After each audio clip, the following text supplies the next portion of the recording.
The first scream did not come from a passenger. It came from the cockpit door, slamming shut. The sound cracked through the cabin like a rifle shot, sharp and final, slicing the low morning murmur of coffee orders and folded newspapers into silence. Heads snapped up. A paper cup tipped and rolled, spilling dark liquid across the aisle carpet. Somewhere near the back, a woman inhaled too fast and too shallow, the beginning of panic. Laura Bennett did not flinch.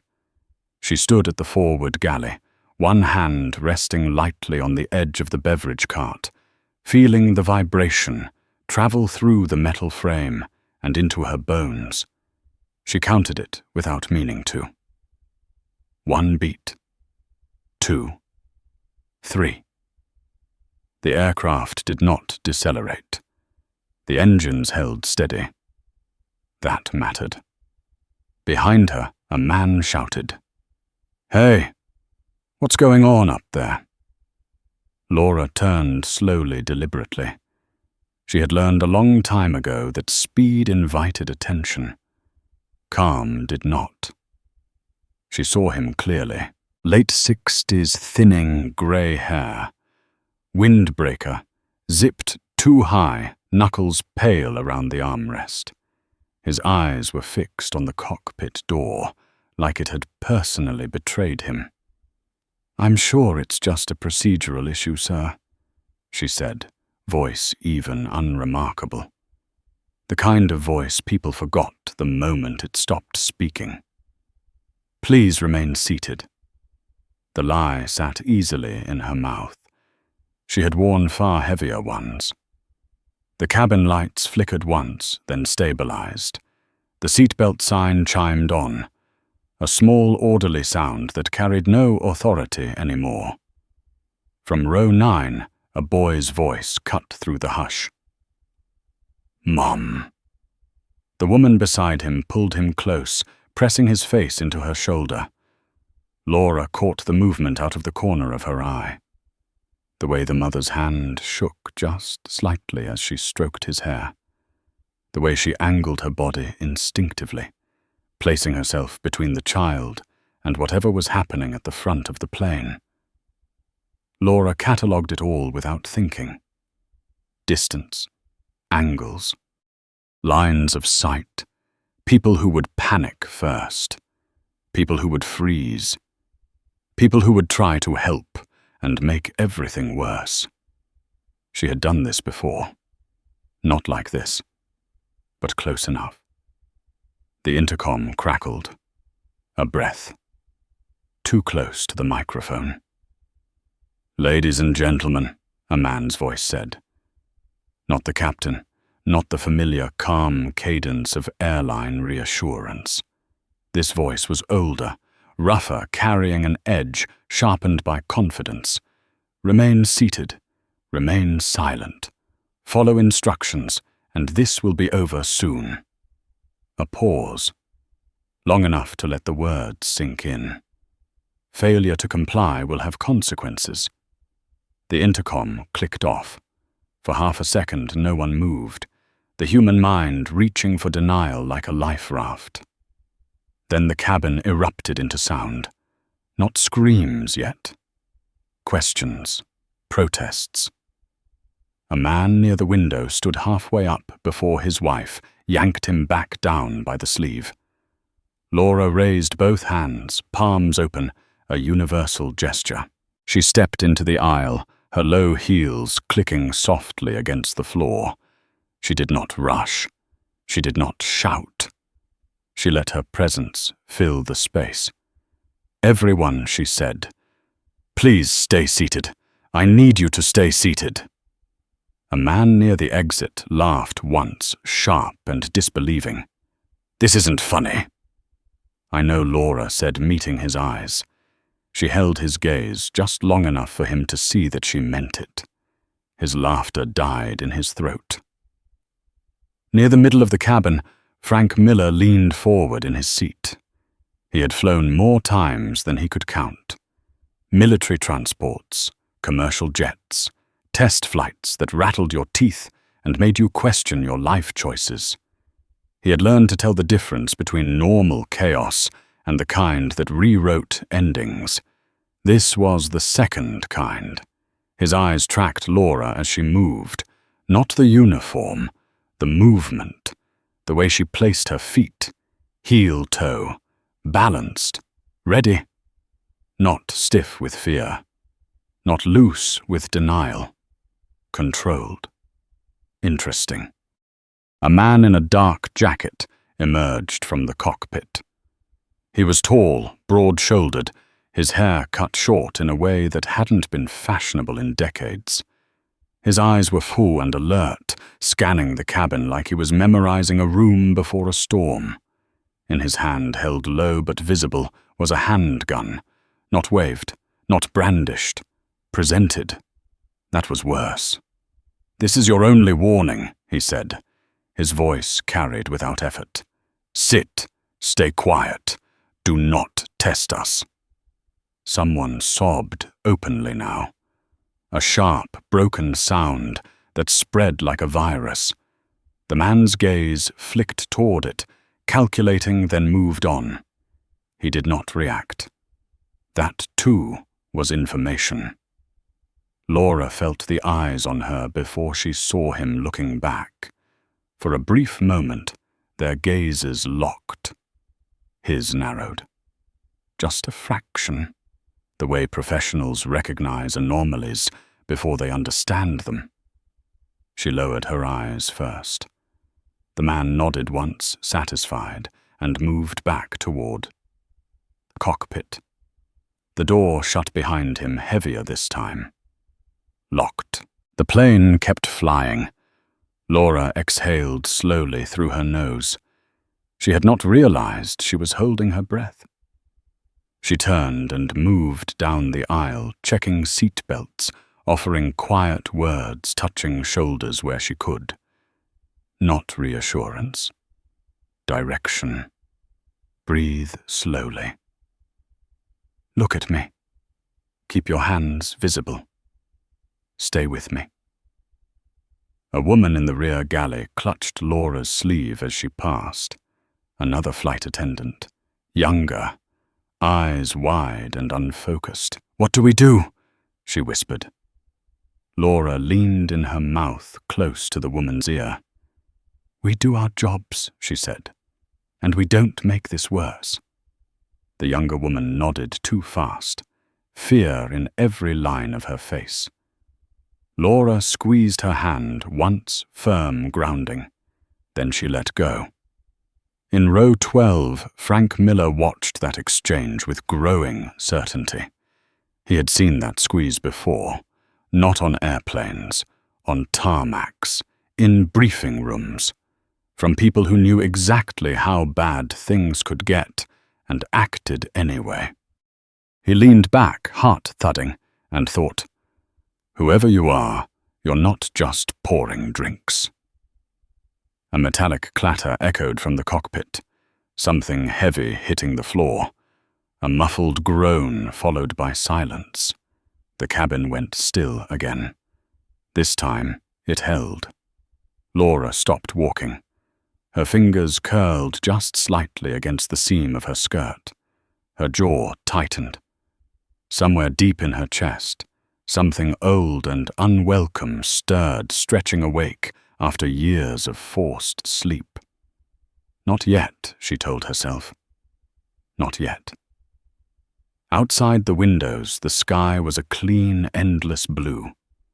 The kind that promised nothing. The engines hummed steady and indifferent, carrying them all forward, whether they were ready or not.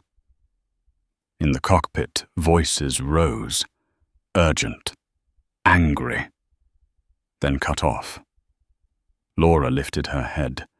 The rules had just changed, and everyone on that plane felt it, even if they did not yet understand why. No one spoke after the voices in the cockpit were cut short. The silence had weight now. It pressed down on chests, on spines, on the thin space between breaths. Laura Bennett felt it settle over the cabin like a fog. She resumed walking slower than before, every step deliberate, every sound catalogued. The faint rattle of an overhead bin that had not latched correctly. The uneven breathing of the man in seat 14A. The soft whimper a mother failed to fully smother against her child's hair. Fear had a rhythm. Panic had a smell. She knew both. Halfway down the aisle, she felt it before she saw it. The shift, the subtle tightening of the atmosphere that came when someone decided to test the edges. A man stood. Row 17, window seat, mid-40s, work boots, denim jacket. The kind of build that came from years of physical labor, not gyms. His face was flushed, jaw tight, eyes darting toward the exits like they might suddenly become options. "Sit down," someone hissed behind him. He ignored it. "They can't just do this," he said, voice louder than he intended. "This is America." The phrase landed awkwardly, like a prayer spoken too late. Laura changed direction immediately, angling toward him before anyone else could react. She did not run. Running made people chase or shoot. She kept her hands visible, palms open, her posture non-threatening. The uniform helped. It always did. "Sir," she said quietly when she reached him. "Please sit." He looked down at her, startled, as if he had not expected resistance from someone her size. "Did you hear what he said?" he demanded. "They don't get to tell us what to do." Laura held his gaze. She saw the fear beneath the anger, the humiliation, the instinct to reassert control in a moment that offered none. "I heard," she said, "and I need you to sit anyway." "Why?" His voice cracked on the word. "Because standing makes you a target," she thought. "Because they will hurt you to teach everyone else a lesson. Because if they do, the next body will not be yours alone." She did not say any of that. "Because your wife is watching," she said, instead, glancing briefly at the woman gripping the armrest beside him. Her knuckles were white. Her eyes were fixed on Laura with naked desperation. "And because I need your help keeping everyone safe." The man hesitated. The word help reached him where orders could not. He looked at his wife, at the tears she was trying not to shed. Then he sat. Laura did not linger. Lingering invited scrutiny. She moved on her pulse, steady, her breathing slow. She could feel eyes following her now. Measuring. Weighing. From the front of the cabin, Evan Cross watched her with mild interest. He leaned against the galley partition, the gun resting easy in his hand, not aimed but present. He had spent a lifetime reading rooms, reading people. Most flight attendants broke early. Their fear spilled out in apologies and shaking hands and desperate smiles. This one did not. She moved like someone conserving energy, like someone waiting. Cross filed that away. He turned his attention to the cockpit door as it opened again. The younger man stepped out. First thinner, sharper eyes darting with poorly disguised adrenaline. His name was Aaron Pike. He had been itching since the moment they took control, fingers twitching mouth tight with the need to prove something. The pilot's still breathing, Pike said, but not talking. "Is the CO pilot secured?" Cross asked. "Yeah. Zip-tied. He keeps asking questions," Good Cross said. Questions mean fear. Pike glanced down the aisle. His gaze snagged on Laura as she knelt beside an elderly woman adjusting the oxygen mask with practiced hands. He smirked. "Look at her," Pike said. Still playing nurse. Cross followed his line of sight. Laura's head was bowed. Her hair had loosened slightly from its careful twist, a few strands clinging to her cheek. Her hands were steady as she worked her voice too low to carry. "Let her cross," said. "Keeps them calm." Pike shrugged. "Your call." He started toward the back of the plane, bored already, hunger for chaos simmering just beneath his skin. Frank Miller watched Pike go, a cold knot forming in his stomach. He had seen that look before, in men who broke rules because they enjoyed it, men who needed resistance to feel alive. He shifted in his seat, feeling the old ache in his knee flare. He caught Laura's eye as she stood. Just for a second. She gave the smallest nod. It was not reassurance. It was acknowledgement. The plane lurched without warning. Not turbulence, something sharper, a sudden drop that lifted stomachs and stole breath. Luggage rattled. A woman screamed. The seatbelt sign flashed uselessly already on. Laura bent her knees, automatically absorbing the motion, her balance flawless.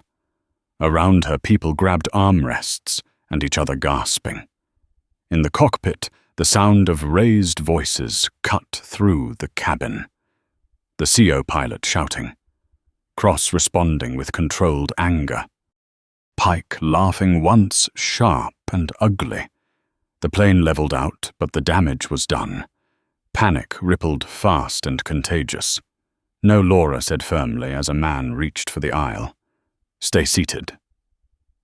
"But the plane," he stammered. "It dropped." "I know," she said. "I felt it too." She placed a hand on his shoulder. Not gentle, grounding. He froze, then slowly sank back into his seat.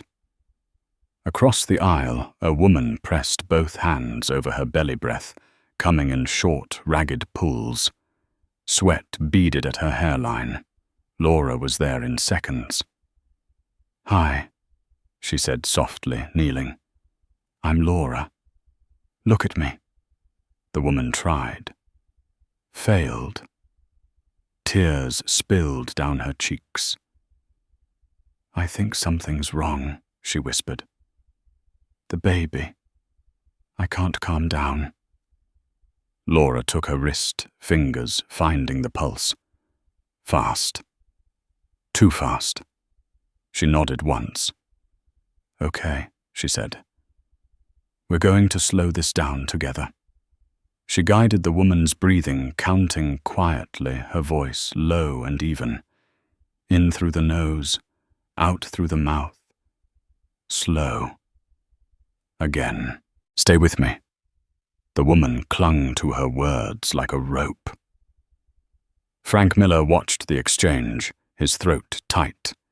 He knew that cadence.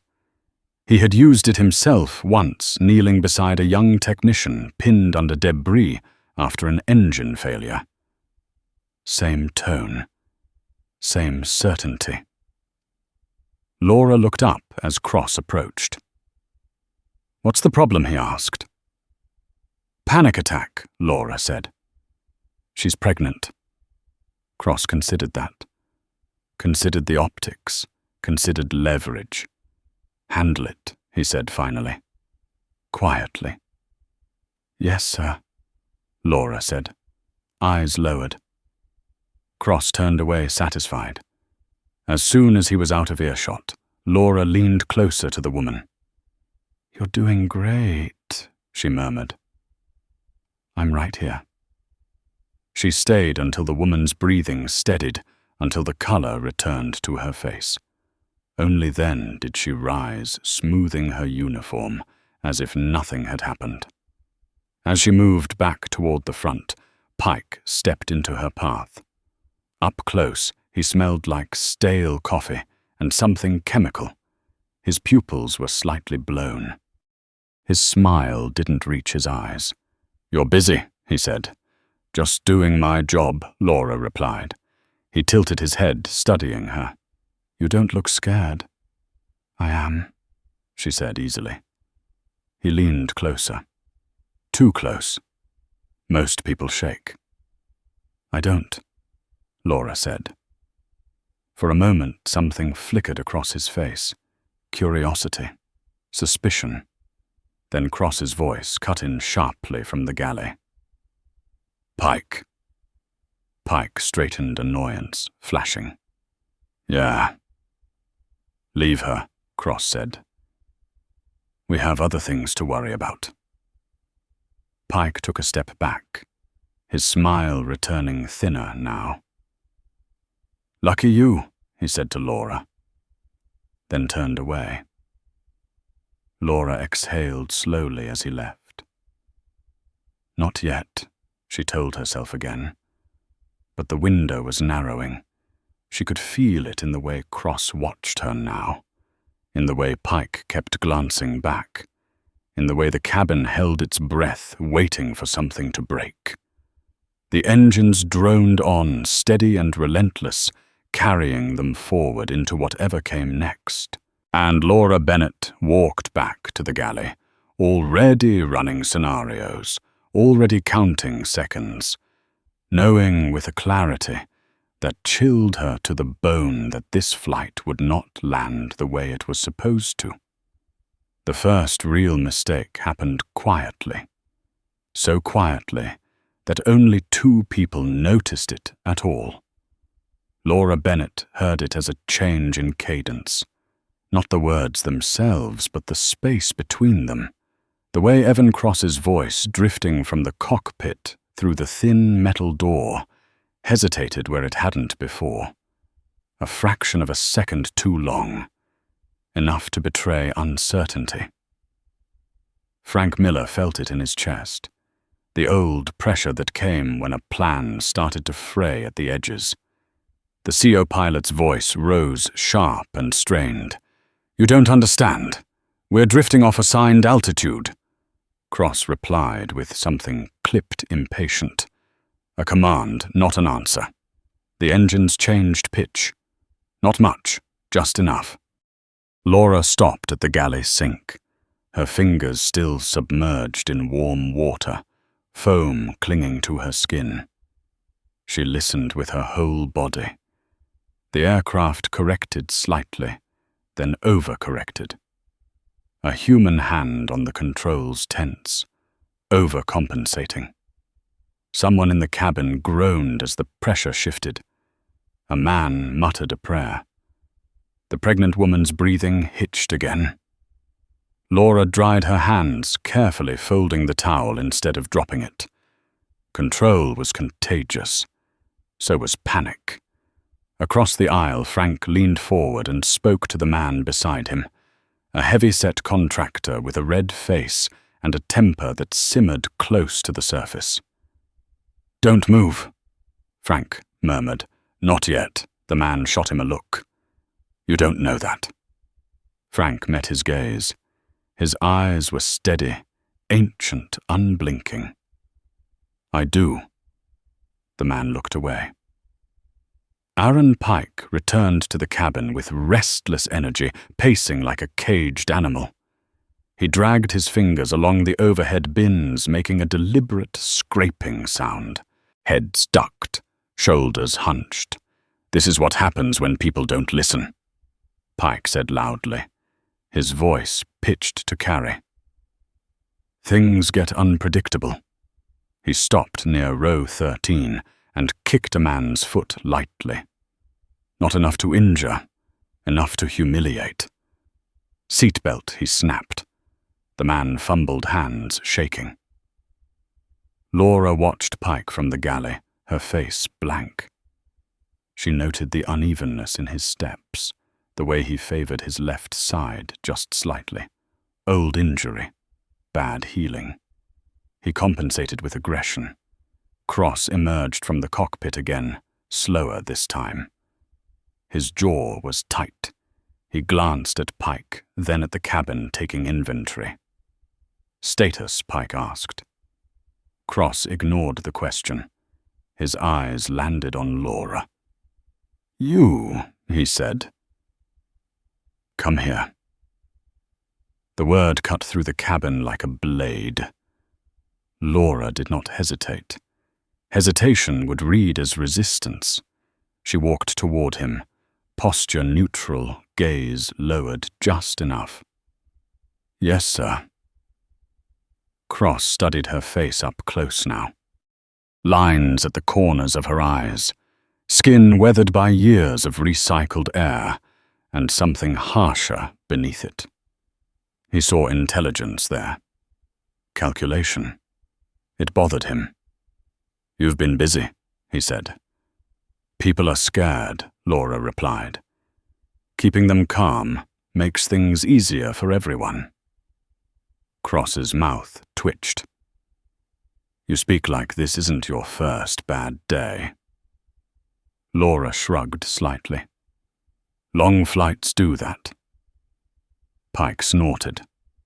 "She's got jokes." "I do not," Laura said, flat. Cross raised a hand, silencing Pike without looking at him. "The CO pilot is being difficult," Cross said. "He keeps asking for verification codes. Wants proof we know what we're doing." Laura's pulse ticked up by 1 count. She kept her face still. "What do you want me to do?" she asked. Cross leaned closer. His voice dropped. "I want you to remind everyone that cooperation keeps them alive." Pike grinned. "Film her," he said suddenly. "Send a message. Let them see a friendly face." The idea hung there, ugly and inevitable. Cross considered it, then nodded. "Get the phone." Pike pulled a confiscated phone from his pocket and tossed it lightly in his hand. He stepped back, angling the camera. "Say something convincing," he said. Scared, but hopeful. Laura swallowed. She felt the cabin watching her now, eyes burning into her back. She thought of the pregnant woman, the boy, Frank. She thought of what would come after. "Okay," she said quietly. The camera lens stared at her, unblinking. "My name is Laura Bennett," she began, voice soft, controlled. "I'm a flight attendant on this aircraft. There are armed individuals on board. They have assured us that as long as everyone remains calm and follows instructions, no one will be harmed." Her voice wavered at exactly the right moment. Not from fear, from effort. "Please," she added, letting a tear slip free. "Please cooperate." Pike lowered the phone, satisfied. "Perfect," he said. "You should act."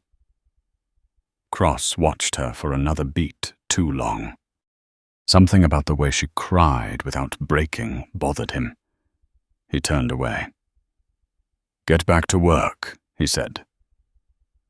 Laura stepped aside as they moved past her toward the cockpit. As Pike brushed by, she caught the faint metallic click from his jacket pocket. Not the gun. Something else. A radio, maybe. Or restraints. She filed it away. The moment they were gone, Laura leaned against the galley counter, head bowed, shoulders, shaking just enough to sell the aftermath. Inside her mind was a controlled burn.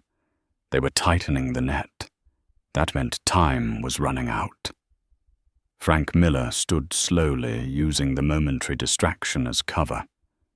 He made his way toward the rear lavatory, feigning stiffness, age his excuse. Pike was gone. Cross was in the cockpit. The younger man posted near the back glanced at him, then away, bored. Inside the lavatory, Frank locked the door and leaned heavily against it. His hands trembled now. Not fear. Recognition. He stared at his reflection. The old man looking back at him had seen too much to pretend anymore. Laura Bennett was not just capable. She was waiting. The plane jolted again harder this time, a sharp drop that sent a chorus of screams rippling through the cabin. An overhead bin popped open, spilling a jacket and a paperback onto the aisle. In the cockpit, the CO pilot shouted something unintelligible. Cross cursed. Laura felt the shift immediately. Weightlessness for half a second. A dangerous thing at this altitude. She moved. Not fast. Not yet. But with purpose. She reached the woman with the baby, first pressing a hand to her shoulder. "Eyes on me," she whispered. "Breathe." The woman nodded, clinging to her.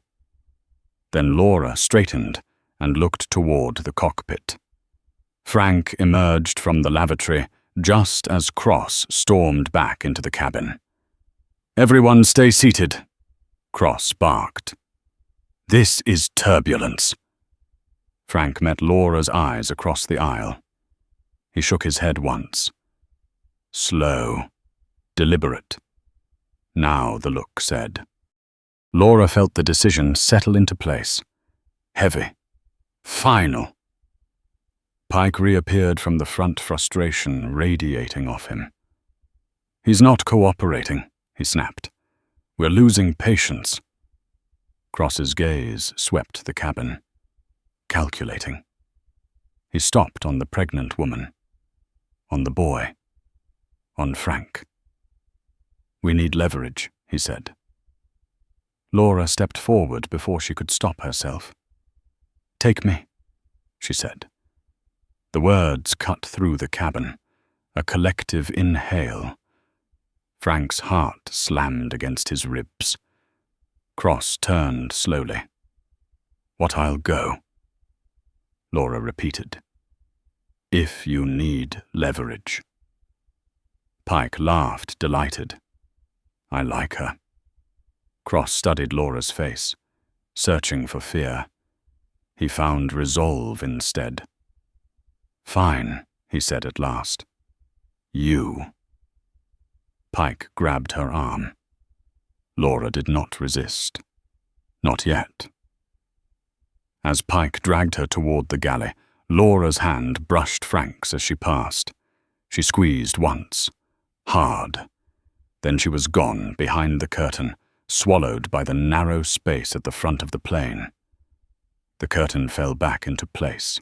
The cabin held its breath. Frank Miller closed his eyes.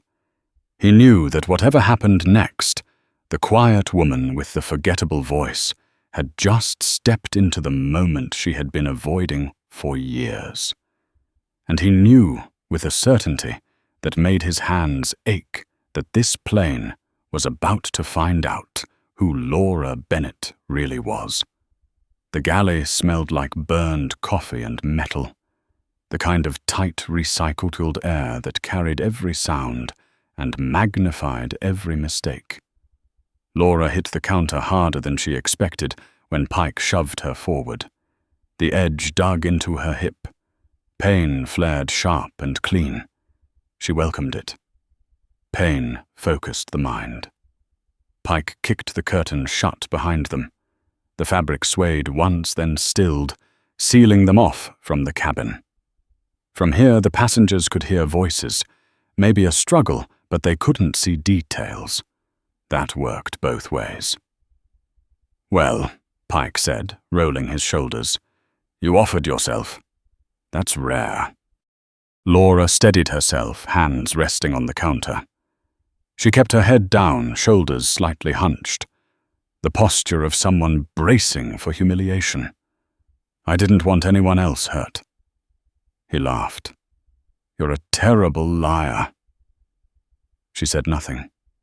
Pike circled her slowly, boots thudding softly against the galley floor. He smelled stronger now. Sweat. Something chemical. His breathing was uneven excitement sharpening it. "You know what I hate most," he said. "People who think they're special." Laura lifted her eyes just enough to meet his chin, not his gaze. "I don't think that." He stopped in front of her. "Too close." "You do," he said. "I can tell. You think you're different." Outside the galley, the plane shuddered again. A muffled cry rose from the cabin, then cut off. Laura's fingers tightened on the counter. She forced them to relax. Pike reached out and grabbed her collar, yanking her forward. The fabric strained. She smelled his breath now. Coffee and bitterness. "I could hurt you," he whispered. "Right now. And no one would stop me." "I know," Laura said softly.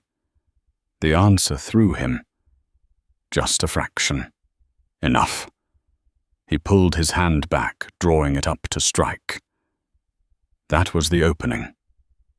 Laura moved, not fast, not wild, precise. She pivoted on her back foot, slipping inside his reach as his arm came down.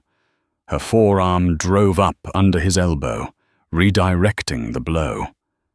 At the same time, her knee came up hard into his thigh, right where he favored it. Pike shouted more surprise than pain. Laura didn't stop. She grabbed the edge of the beverage cart and yanked it sideways into him. The impact knocked him off balance.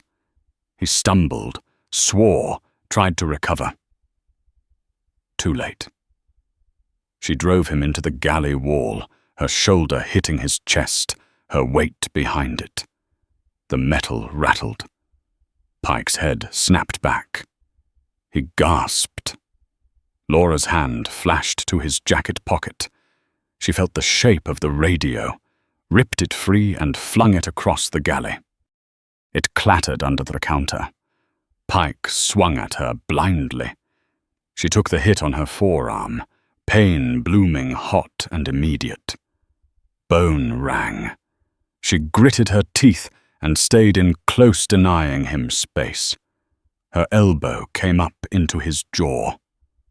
Once, twice, Pike sagged eyes unfocused. Laura caught him before he fell, lowering him to the floor as gently as time allowed. She rolled him onto his stomach, grabbed a roll of zip ties from the emergency kit, and cinched his wrists tight behind his back. Ankles next. Efficient, methodical. Her forearm throbbed. Blood seeped from a shallow cut where his watch had scraped her. She ignored it. She was halfway to the curtain when it moved. Evan Cross stepped into the galley gun already up. Time slowed. They stared at each other across the narrow space.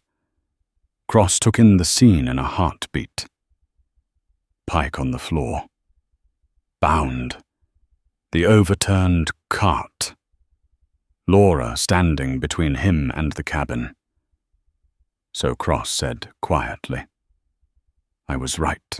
Laura raised her hand slowly, palms open, the picture of surrender. "He slipped," she said. "I tried to help." Cross smiled without humor. "You're done pretending." He leveled the gun at her chest. Laura felt the weight of it heavy and final. She could smell the oil on the metal. She could see the tension in his finger, the micro tremor that betrayed fatigue. "You're not a flight attendant," Cross said. "No." Laura agreed. Outside the galley, something heavy slammed against the cockpit door. A shout. The CO pilot's voice. Fear sharpened it. Cross flicked a glance toward the sound. Just a glance. Laura closed the distance. She stepped in as the gun fired. The shot went wide, deafening in the confined space. Metal screamed as the bullet tore through the galley wall. Laura slammed into Cross, her shoulder driving into his sternum. The gun clattered to the floor. They went down hard. Cross was strong, stronger than Pike. He rolled with the impact, coming up fast, fist swinging. It caught Laura across the cheek, snapping her head sideways. Stars burst behind her eyes. She tasted blood. They grappled in the narrow space, slipping on spilled coffee, crashing into cabinets. Cross went for her injured arm. She hissed but didn't give him the leverage he wanted. "You should have stayed hidden," he snarled. Laura head-butted him. He staggered back, stunned. She lunged, grabbing the defibrillator case off the wall and swinging it into his ribs. He grunted breath, leaving him in a rush. She didn't wait. Laura pulled a syringe from the open medical kit. Clear liquid. Emergency sedative. She had counted on it being there. She always did. Cross saw it and laughed, even as she drove the needle into his neck. "Too late," he said.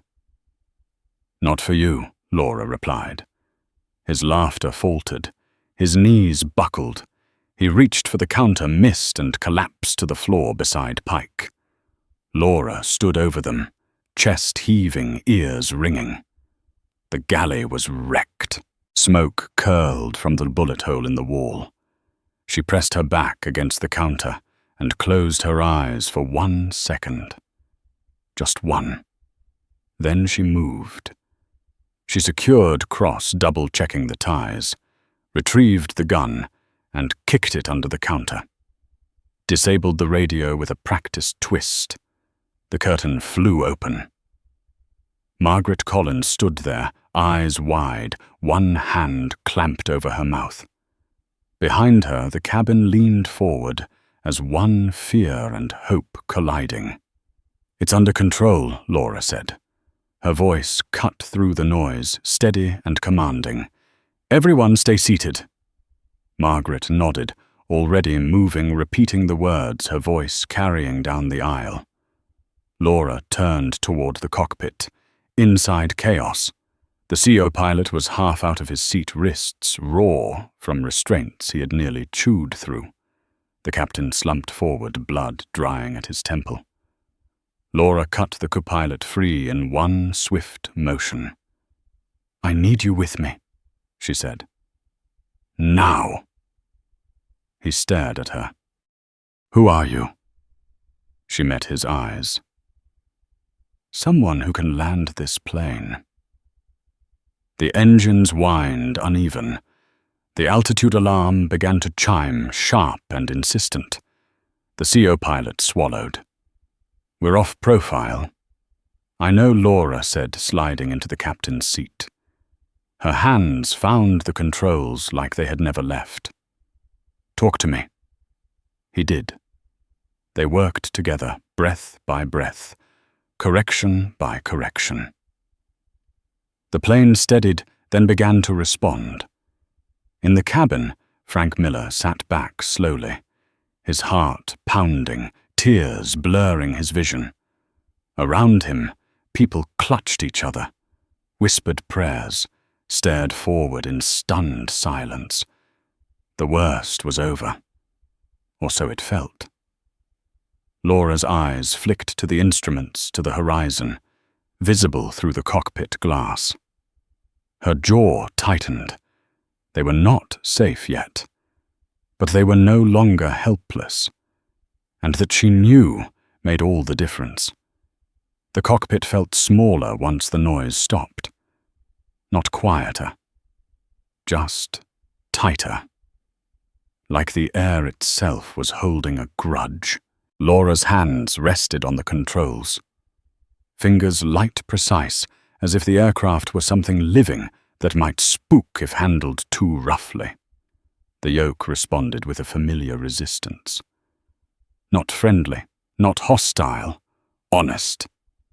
Altitude stabilizing, the co-pilot said.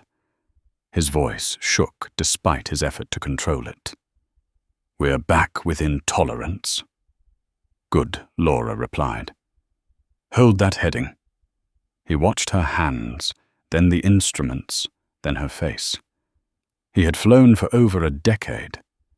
He knew muscle memory when he saw it. This wasn't training. This was instinct burned in by repetition and consequence. Captain, he asked quietly, glancing at the slumped figure in the left seat. Alive, Laura said. But he's out of the fight. The CO pilot nodded. He didn't argue. That mattered. Behind them, the cockpit door stood open. Margaret Collins hovered just beyond the threshold, one hand braced against the frame. Her face had gone pale, but her eyes were sharp. Years in the air had taught her how to function inside fear. The cabin's holding, she said. Barely.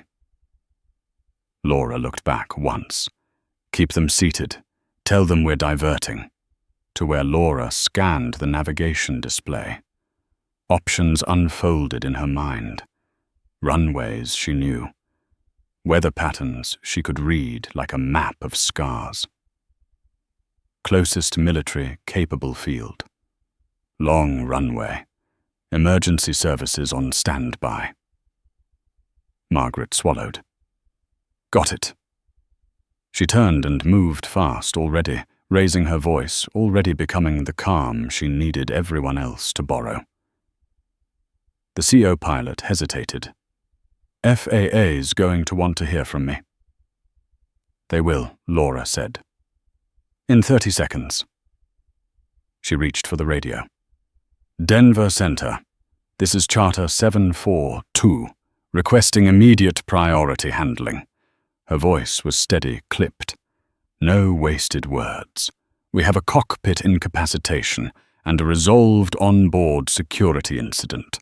Request vectors to nearest suitable field. The response came after a beat. Professional, controlled, but not uncurious. Charter 7-4. 2 say again. Security incident. Laura exhaled slowly.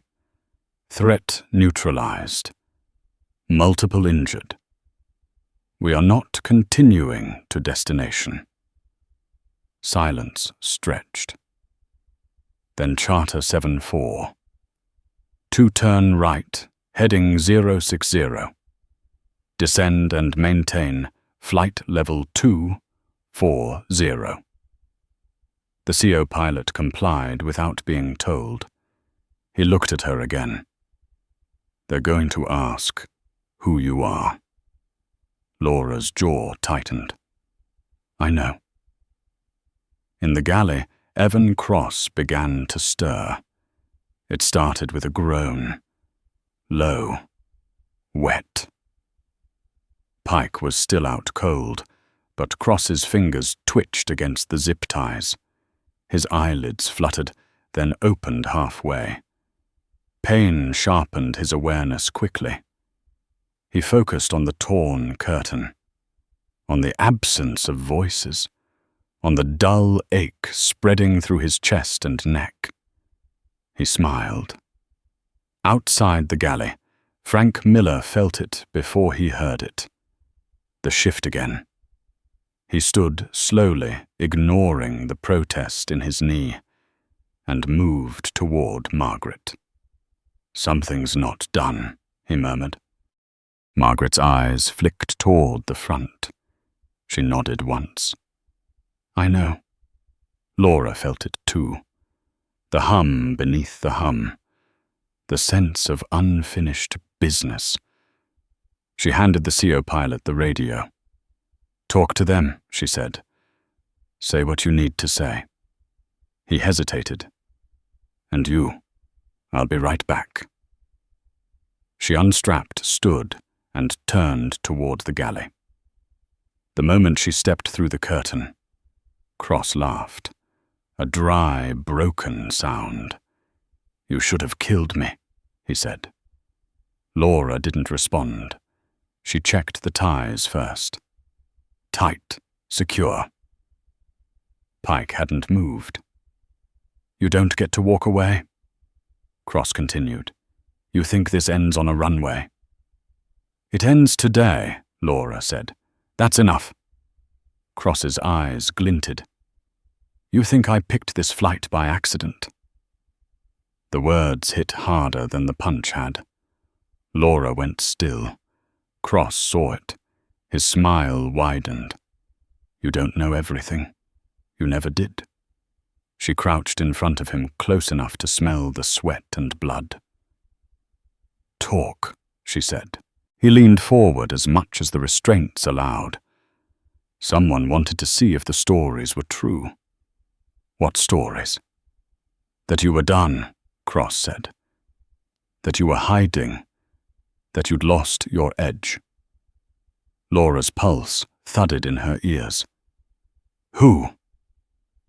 Cross laughed again, then coughed. "Doesn't matter. You showed your hand." Before Laura could respond, a sharp bang echoed from the cockpit. A warning chime followed. The CO pilot shouted something unintelligible. Laura stood and ran. Back in the cockpit, the altitude alarm screamed. Red lights flashed. "We've got a sensor fault," the CO pilot said. "Pitot disagreement." Laura slid back into the seat. "Ignore it. Fly attitude." He stared at her. "That's not procedure." "It is when the instruments lie," she snapped. "Trust the horizon." He did. The plane steadied again, but the margin was thinner now. Sweat beaded at Laura's temples. Her injured arm burned. "Laura," the co-pilot said. He used her name without realizing it. "They're asking for your credentials." She took the radio. "This is Laura Bennett," she said. "Former United States Air Force pilot. I am assuming control under emergency authority." The pause that followed felt endless. Then the voice came back, different now. Older. Sharper. "Say your last name again." "Bennett." Another pause. Papers shuffling. A breath caught. "Stand by." The CO pilot stared at her. "You're military?" "Yes." "Rank?" Laura closed her eyes for a fraction of a second. "Lieutenant Colonel. Retired." The radio crackled. "Bennett. This is Colonel Hayes at Denver Center. I need you to confirm your call sign." Laura opened her eyes. The past surged up uninvited. Sand. Heat. Radio chatter in the dark. "Phantom," she said. Silence. Then quietly, "Jesus." "Welcome back." The CO pilot exhaled like he'd been holding his breath for years. In the cabin, the mood shifted again. Not relief, not yet. Something sharper. Awareness. Frank Miller sat back, hands trembling, and laughed once under his breath. "I knew it," he whispered. Margaret caught his eye. Knew what? That she wasn't just helping. The plane began its descent. Outside the windows, the land rose up brown and vast and unforgiving. Emergency vehicles dotted the runway like bright insects. Laura guided the aircraft down every correction, small, deliberate. She spoke little now. The CO pilot followed without question. The wheels hit hard but true. The cabin jolted. Then slowed. Then stopped.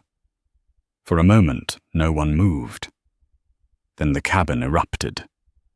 Not cheers, sobs, laughter. People gripping strangers like lifelines. Laura stayed in her seat. She felt the weight of what she had done settle onto her shoulders, heavy and unavoidable. The door opened. Voices flooded in. Boots on metal. Authority reclaiming space. Margaret leaned into the cockpit, eyes shining. "They're here." Laura nodded. She stood slowly, every ache making itself known. As she stepped out, Frank Miller rose to his feet and met her gaze. He didn't speak. He didn't need to. Laura Bennett walked down the aisle one last time, past faces that would remember her forever, toward a future she had spent years trying to avoid. And she knew, with a certainty deeper than fear, that hiding was no longer an option. The door opened with a hiss and a rush of cold air that smelled like fuel dust and authority. Boots struck metal, commands layered over each other, weapons low but ready, the language of aftermath. Laura stayed where she was until a voice cut through the noise, calm and unmistakably senior. "That's her. Step back." Hands brushed past her shoulders as she rose. Someone placed a jacket around her, without asking. Another voice asked her name, then stopped when he saw her face. They moved fast, but not rough, guiding her down the steps onto the tarmac. The sun was brighter than she remembered. It always was after something like this. The runway stretched out, scarred and familiar emergency lights, painting it in pulses of red and blue. She blinked once, twice tall, let the world lock back into place. An officer fell into step beside her, mid-40s, steady eyes. "You injured, Minor," Laura said. "Medical will still look." "I know." They stopped near a cluster of vehicles. A man waited there, taller, older, his uniform immaculate in a way that suggested habit, not vanity. He studied her as she approached, taking in the torn sleeve, the blood on her cheek, the way she held her left arm just a little too close to her body. "Lieutenant Colonel Bennett," he said. Laura stopped. "Colonel Hayes." He nodded. "You landed us. You gave me airspace." A corner of his mouth twitched. "I did more than that." They stood there for a beat, two people suspended between what had been and what came next. Around them, the machine of response kept moving. Medics ran. Passengers descended in careful lines. Faces, pale eyes searching. Some cried openly. Some stared at Laura as if she were unreal. Frank Miller came down the steps, slowly gripping the rail. He paused when he saw her lifted 2 fingers to his temple in an old, informal salute. Laura returned it without thinking. Colonel Hayes followed her gaze. "You know him." "Not really," Laura said. "But yes." Hayes nodded, understanding more than she'd said. "You're going to be debriefed." "Of course." "And investigated," he added gently, "procedurally." Laura met his eyes. "I wouldn't expect anything else." A medic approached, already talking hands, professional and brisk. "Ma'am, I need you to sit." "I'm fine," Laura said. "Sit anyway." She did. As they cleaned the cut on her cheek, Hayes spoke quietly, pitched, so only she could hear. "Cross is alive." "I know. He asked for you." Laura's jaw tightened. "He doesn't get on me." "He might," Hayes said. "Later, with lawyers present." Later, Laura agreed. The medic finished, taped her arm. frowned at the swelling. "You're going to feel that tomorrow." "I already do." The medic smiled despite himself and moved on. A man in a suit approached, flanked by 2 others. He moved like someone used to rooms going silent when he entered them. His badge flashed briefly. "Federal." "Laura Bennett," he said. "Not a question." "Yes." "I'm Agent Cole. We need to talk." Hayes stepped closer. "She's cleared medical minor injuries," Hayes said. "She's cleared to stand." Agent Cole nodded once. "Ma'am, I need to understand your decision-making." Laura looked past him to the plane, to the open door, to the last of the passengers stepping down, clutching blankets and each other. "Start with the beginning," Cole said. Laura inhaled, exhaled.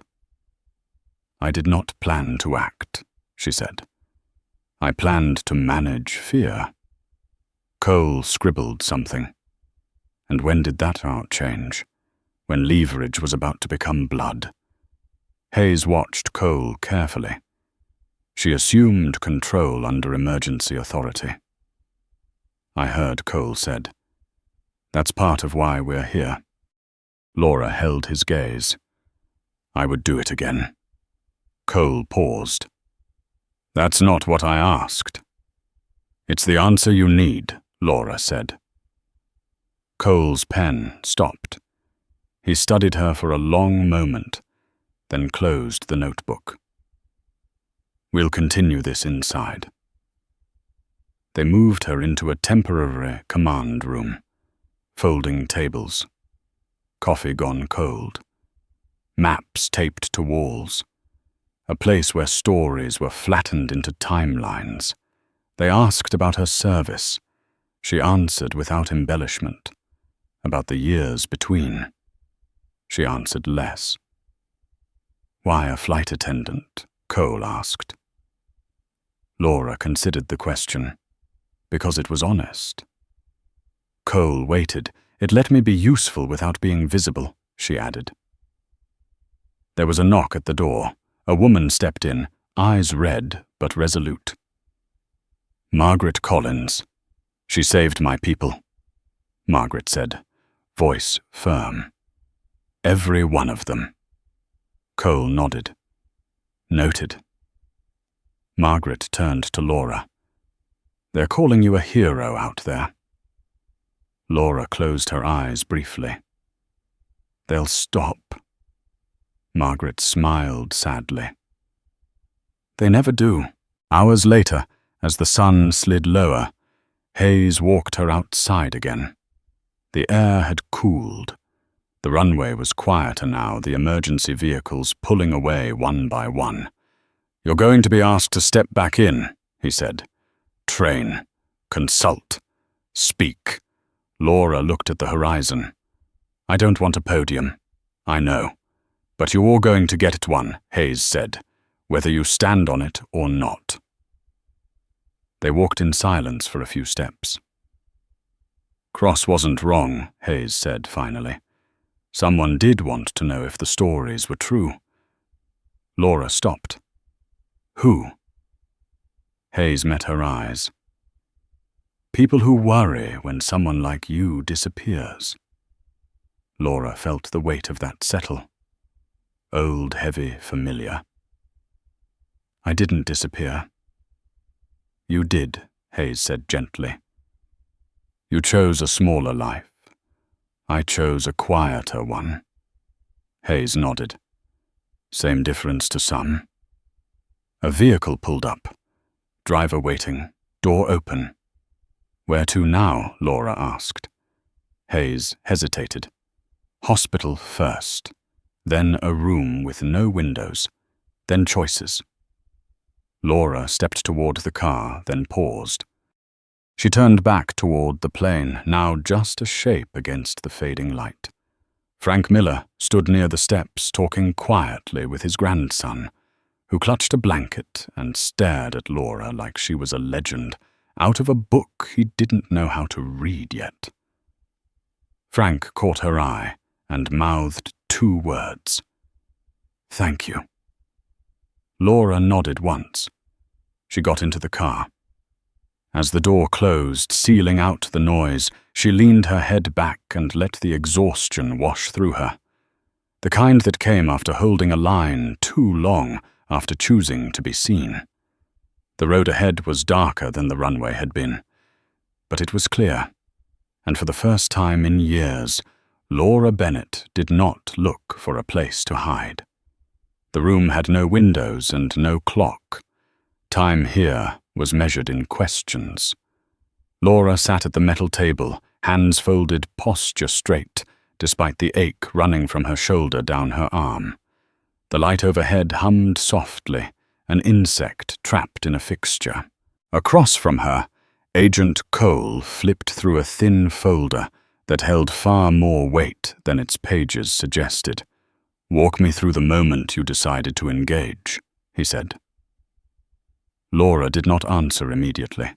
She stared at a faint scratch on the tabletop. Something carved there long before she arrived. Someone else waiting. Someone else cornered by circumstance. "I didn't decide," she said finally. "I recognized it." Cole looked up. Recognized what?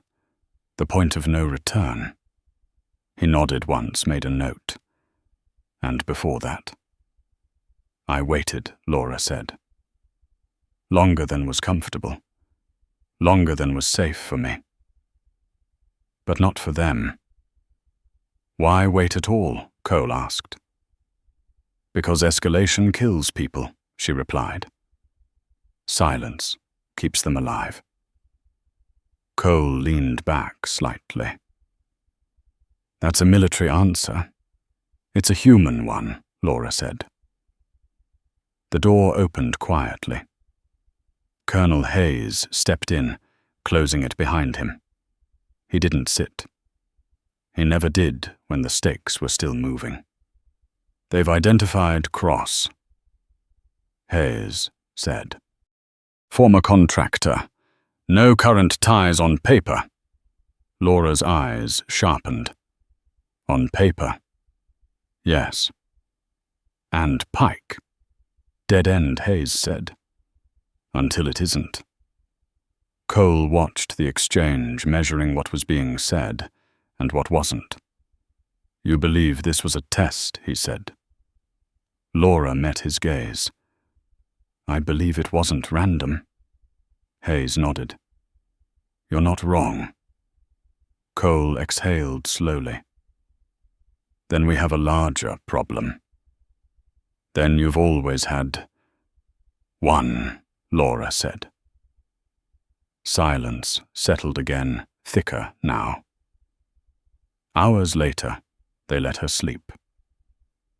The room they gave her was cleaner, softer, but still anonymous.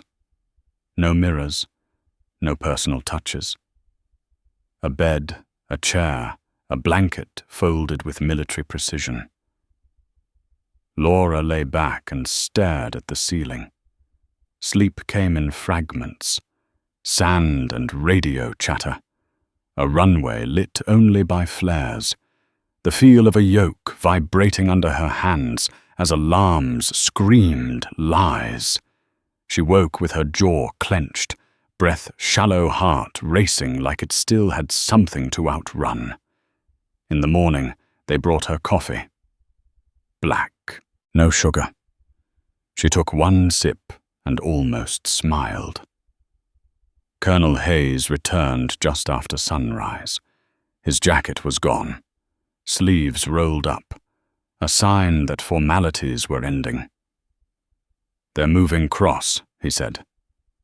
"High security. He keeps asking for you." "No," Laura said. Hayes nodded. "That was my answer, too." He hesitated, then added, "There's a hearing coming. Closed. Advisory. They want your input. They want my permission," Laura said. Yes, she considered that. The weight of it. For what? For what comes next, Hayes said. Laura set the cup down. I don't want a program named after me. You won't get it one. I don't want recruits, she continued. I don't want ceremonies. Hayes almost smiled. You're not that lucky. They walked outside together. The facility was tucked into low hills, invisible unless you knew where to look. The air smelled of sea and jet fuel, a familiar contradiction. A black sedan waited near the gate. Ride, Hayes said.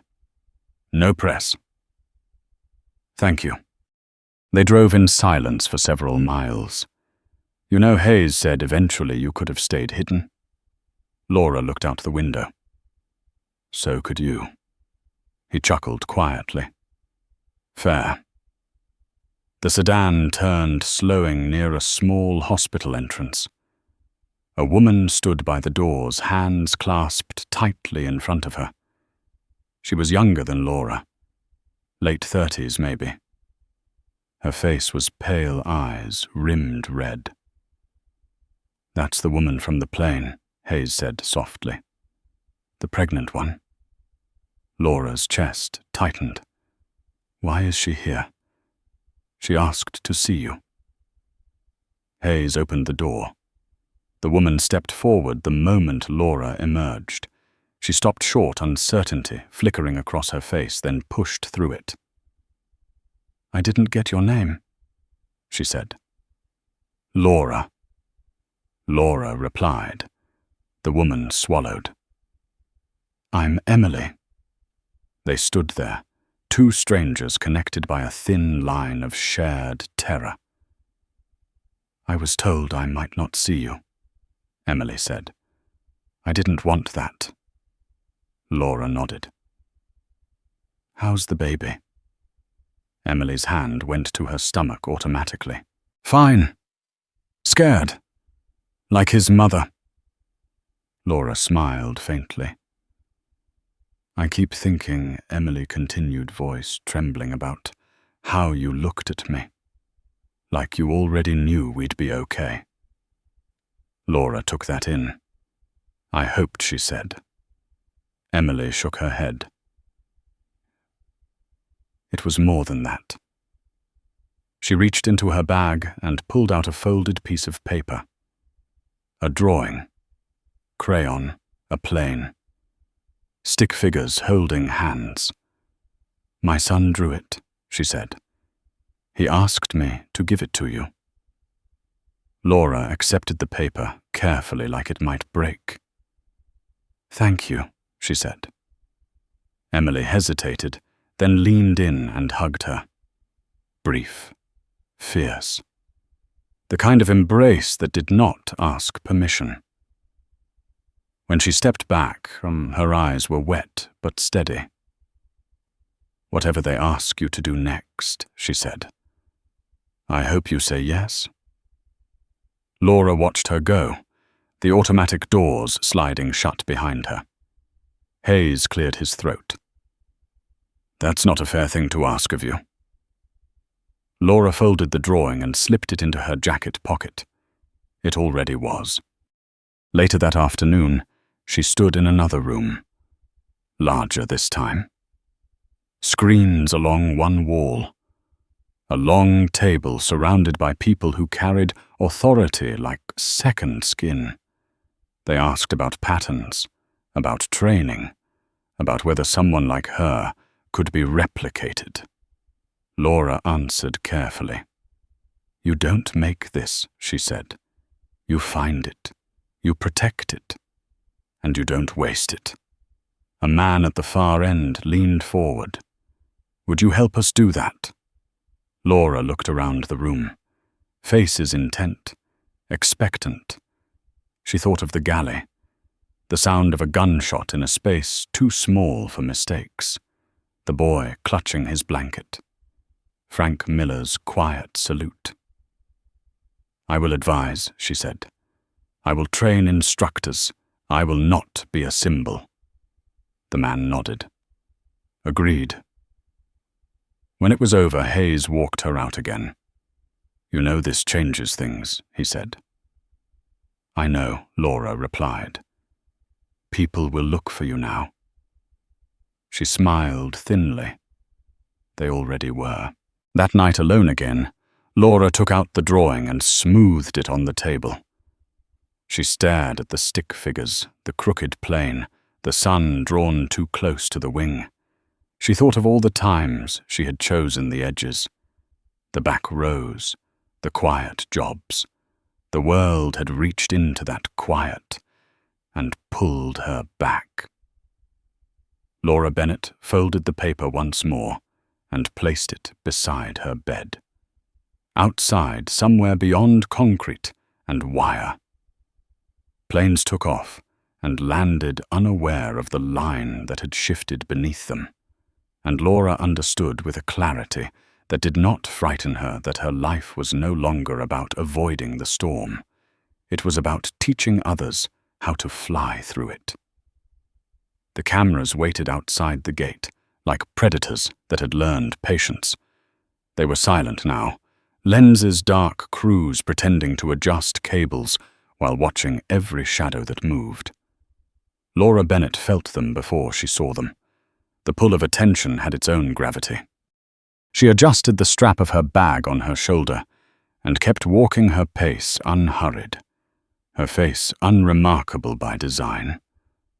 Colonel Hayes walked beside her a half-step back, close enough to signal authority, far enough to let her choose.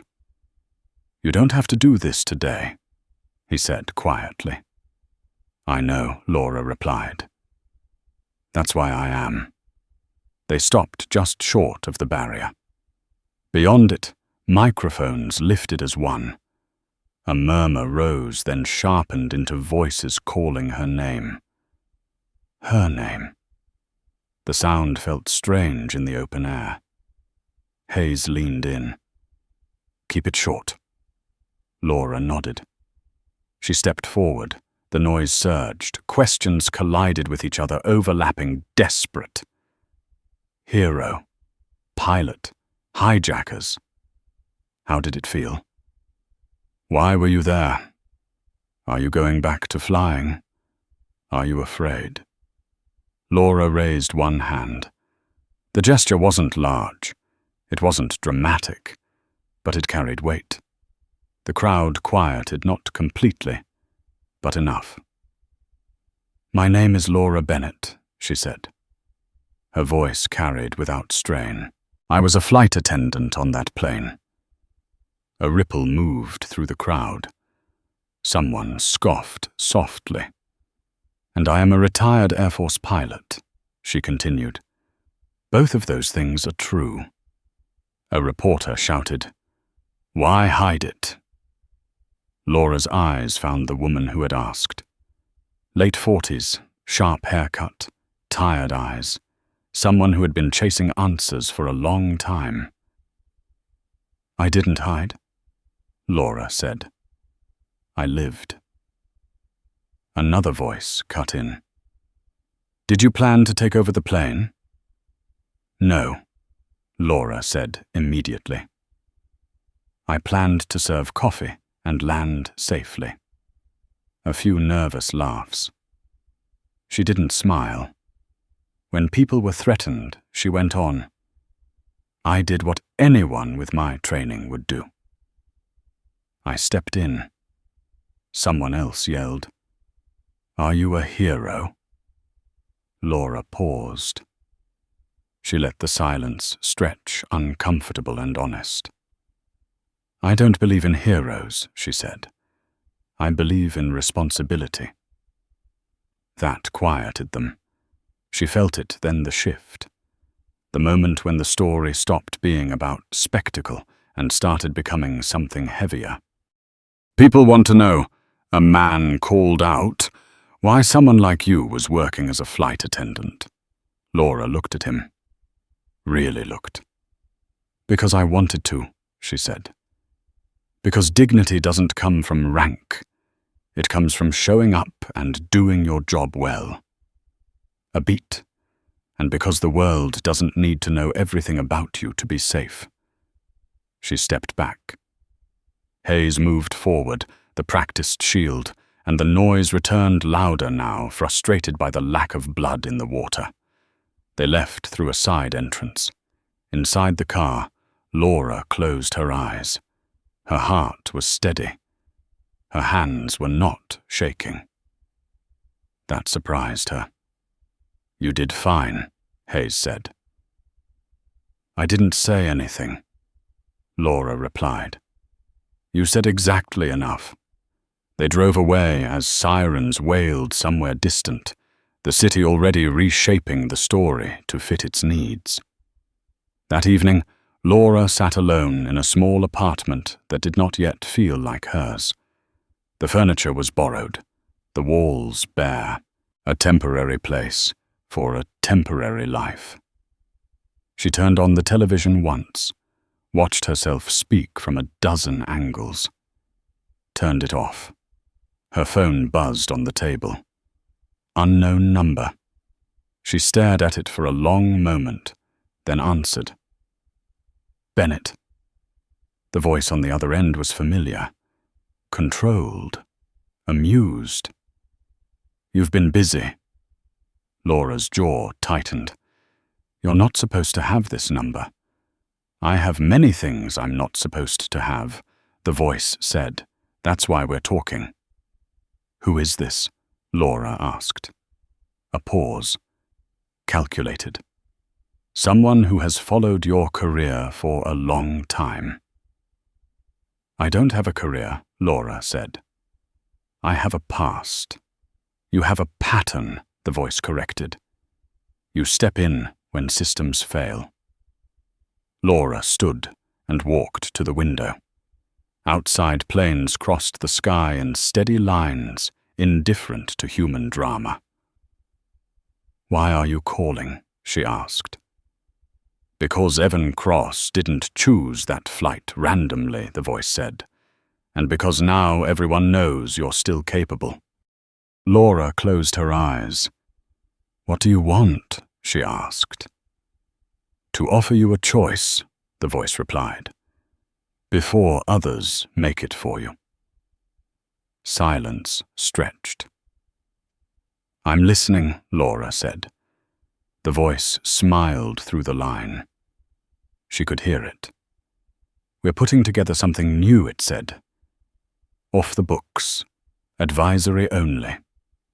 No uniforms, no press. People who understand what happens in the cracks." Laura thought of the galley, the narrow space, the sound of metal tearing, the way fear moved faster than logic. "And if I say no," she asked. "Then someone else will fill the space," the voice said. "And they won't have your restraint." Laura looked down at her hands. Scarred. Steady. "Send me the details," she said. The call ended. She stood there for a long time after the city humming beneath her window, alive and oblivious. Later she drove to the hospital. Frank Miller was awake, propped up in bed, his grandson asleep in a chair beside him, blanket tucked under his chin. The boy's drawing was taped to the wall now. Frank smiled when he saw her. "Figured you'd show up." Laura pulled a chair closer. "You okay?" "Been worse," he said. "Been better." They sat in companionable silence for a moment. "You know," Frank said eventually, "I spent my whole career thinking if the right systems were in place, good people wouldn't have to step out of line." Laura nodded. And I was wrong," he said. "Sometimes the line is the problem." She met his gaze. "That's a dangerous thing to believe." Frank chuckled softly. "Only if the wrong people believe it." The boy stirred, eyes blinking open.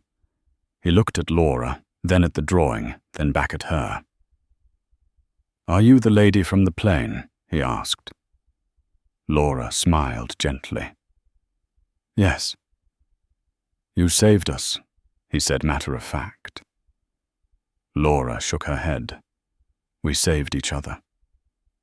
He considered that, then nodded, satisfied. When Laura left the hospital, night had fallen fully. The cameras were gone now, the noise replaced by quiet. She drove without music, letting her thoughts settle into something like resolve. The world had pulled her back into view, not with celebration, with need. And Laura Bennett understood as she merged onto the highway and watched the lights stretch out ahead of her that this chapter of her life would not be about one flight or one moment. It would be about what came after. The applause faded, and whether she would choose to answer the next call before it turned into another emergency. The briefing room smelled like old coffee and recycled air, the kind of place where decisions were made quietly and consequences echoed for years. Laura Bennett sat at the far end of the table, hands folded, eyes scanning the faces around her. There were fewer people than she expected. That was the first warning. The man who had called her stood near the screen. Mid-50s. Civilian suit that fit too well for someone who claimed not to care about appearances.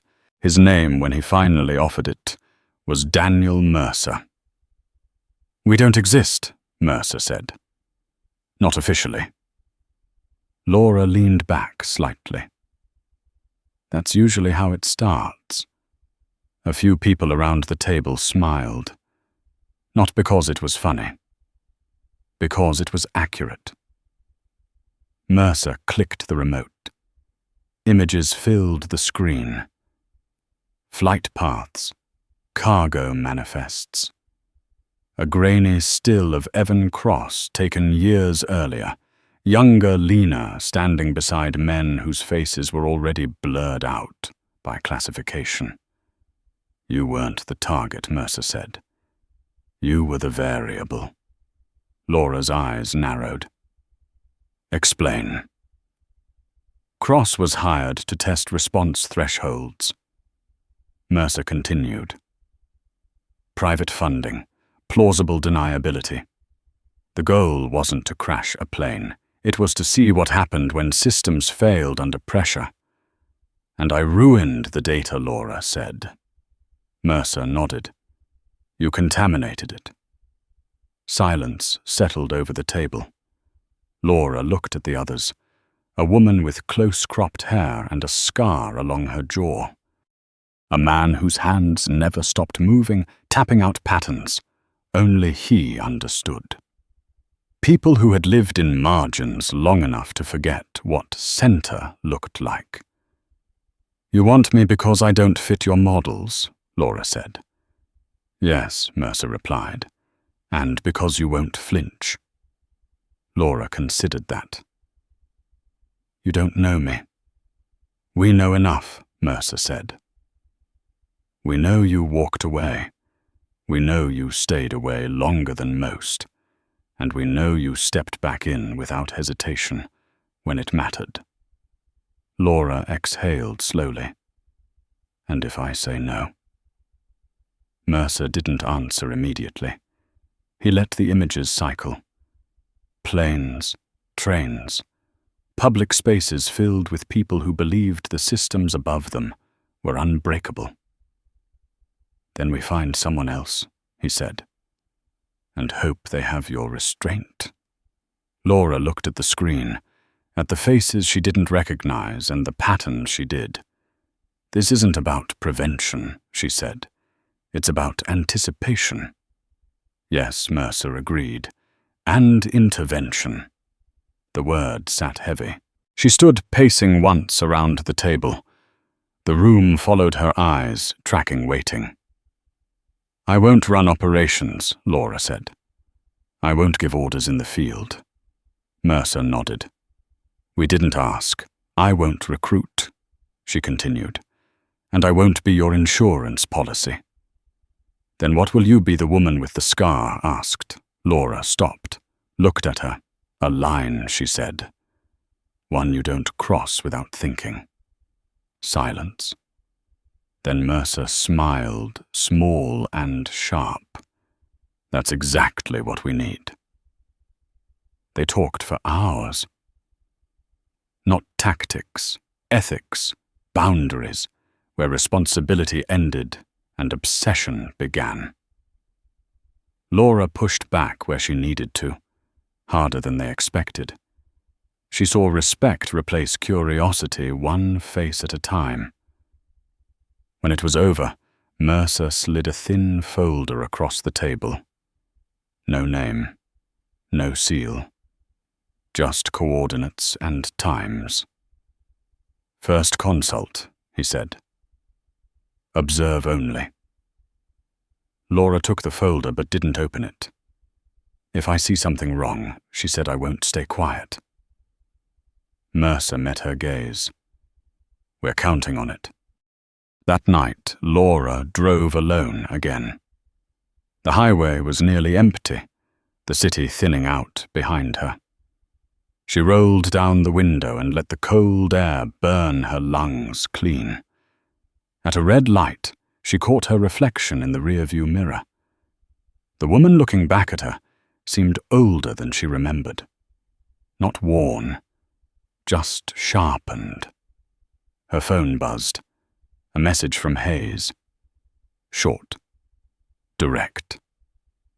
You okay? Laura typed back. Still breathing.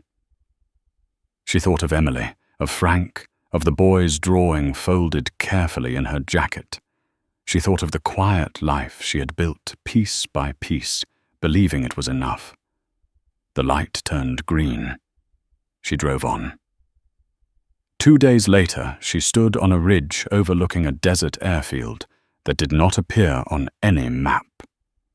Planes moved below her sleek and silent pilots, unaware they were being watched. A man stood beside her, younger, tense. What are you looking for? He asked. Patterns, Laura replied. And blind spots. He frowned. You think something's wrong? I think something always is, she said. The question is whether anyone's willing to see it. That night, back in her temporary apartment, Laura unpacked the folder, read every line, memorized every detail, then burned it in the sink, watching the paper curl and vanish. She slept better than she had in weeks. The next morning, the headlines had moved on. A celebrity scandal, a market dip. The world's attention span satisfied. Laura preferred it that way. She spent the day training instructors who didn't know they were being trained, asking questions that unsettled them, listening more than she spoke. One of them pulled her aside. You don't act like command, he said. Laura shrugged. Command gets people killed. He stared at her. So what are you? She met his gaze. A reminder. Weeks passed, then months. Quiet work. Necessary work. The kind that never made the news. One evening, Laura sat on her balcony, city lights, spread out below her, like a constellation she refused to name. She held the phone loosely in her hand, debating a call she had been avoiding. She dialed. Frank, she said, when he answered. He laughed softly. I was wondering when you'd call. I wanted to hear how you're doing, Laura said. Still here, Frank replied. Which I suppose is the point. They talked about small things. Weather, the boys' school, the way fear lingered and then faded if you let it. Before hanging up, Frank said, You know people like you don't get to retire. Laura smiled, though he couldn't see it. I tried. And it didn't take, she said. When the call ended, Laura sat in the quiet and let herself feel the weight of it all.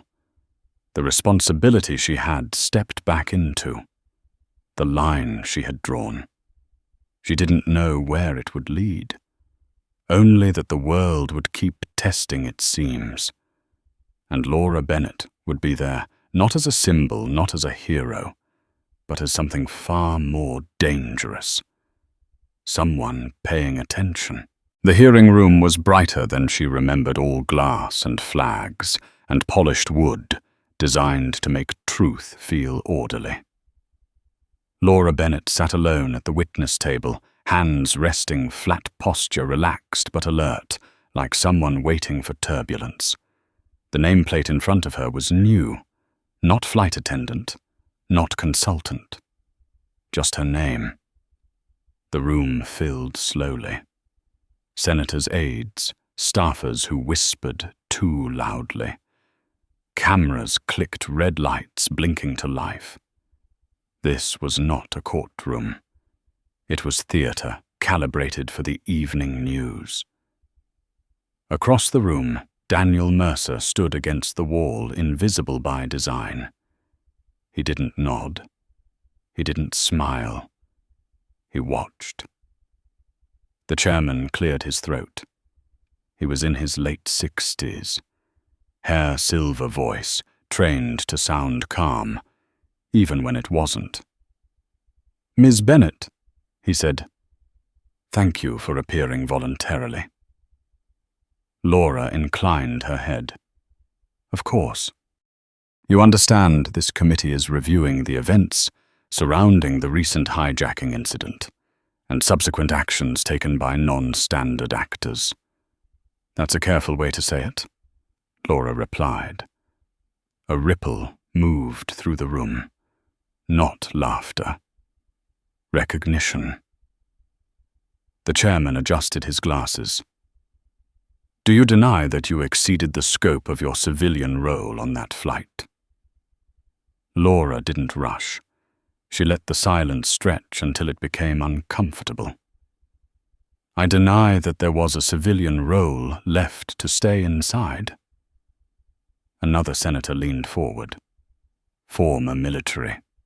She could tell by the shoulders the stillness. "You're saying procedure failed." "I'm saying procedure ended," Laura said. "What remained were people." The man studied her. "You make it sound simple." "It wasn't," Laura said. "It was necessary." The questions came faster after that, about authority, about accountability, about whether individuals like her represented a danger to established systems. Laura answered plainly. She didn't glorify. She didn't deflect. She didn't apologize. At one point, a younger senator tried to corner her. "Do you believe you're above the law?" Laura looked at him steadily. "No," she said. "I believe the law exists to protect people, not to watch them die politely." The room went quiet. From the gallery, a woman dabbed her eyes. Laura recognized her. The mother from the flight. Older now. Stronger. The hearing recessed after 2 hours. No verdict, no resolution, just sound bites and speculation. Outside, the steps were crowded with reporters. Microphones pushed forward, voices overlapping. Laura stopped once. Just once. "My name is Laura Bennett," she said. "I didn't ask to be known. I asked to be useful. If that makes people uncomfortable, maybe it should." Then she walked away. That night she packed again. She had gotten good at it. One bag. No excess. The television in the background replayed the hearing commentators arguing over a woman they had never met. Her phone buzzed. A message from Mercer. "Clean exit approved." Laura shut the TV off. The drive north took her through quiet towns and empty stretches of road where the world felt manageable again. She stopped once at a diner that still served coffee in heavy mugs and didn't care who you were. The waitress smiled without recognition. Laura smiled back. She thought about the boy from the flight, the way he had looked at her not with awe, but with relief. She thought about the pilots who had shaken her hand afterward, grip firm, eyes steady. She thought about the systems that had almost failed them all. At a rest stop, she checked her phone again.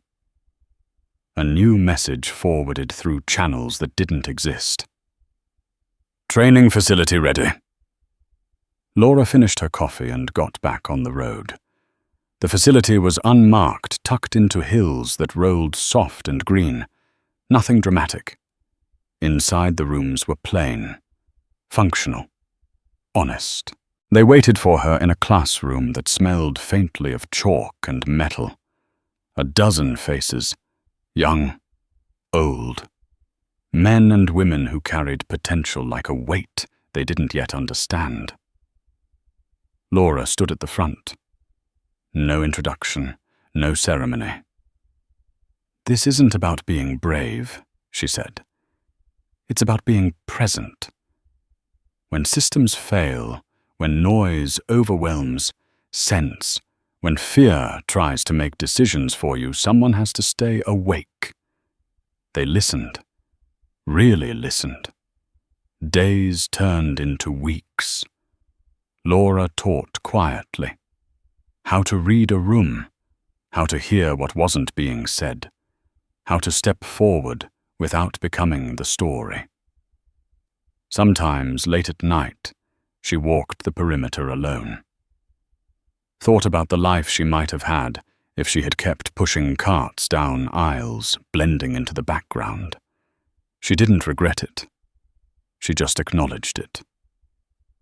One evening, as the sun set low and Red Mercer joined her outside.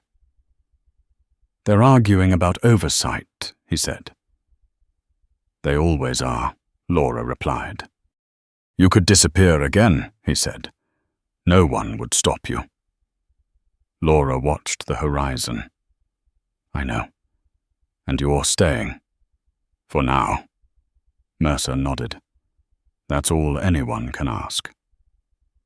Months later, a letter arrived at the facility. Handwritten, careful. The mother again.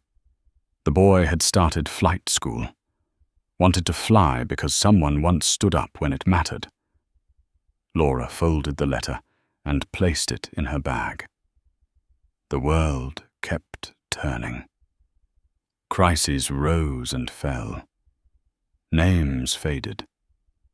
But somewhere between systems and silence, Laura Bennett remained doing the unremarkable work that kept things from breaking.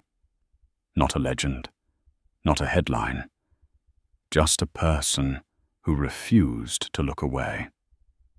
And if this story stayed with you, if it made you think about the quiet strength hiding in plain sight, take a moment to like the video, subscribe to the channel, and comment 3 words. Quiet strength matters.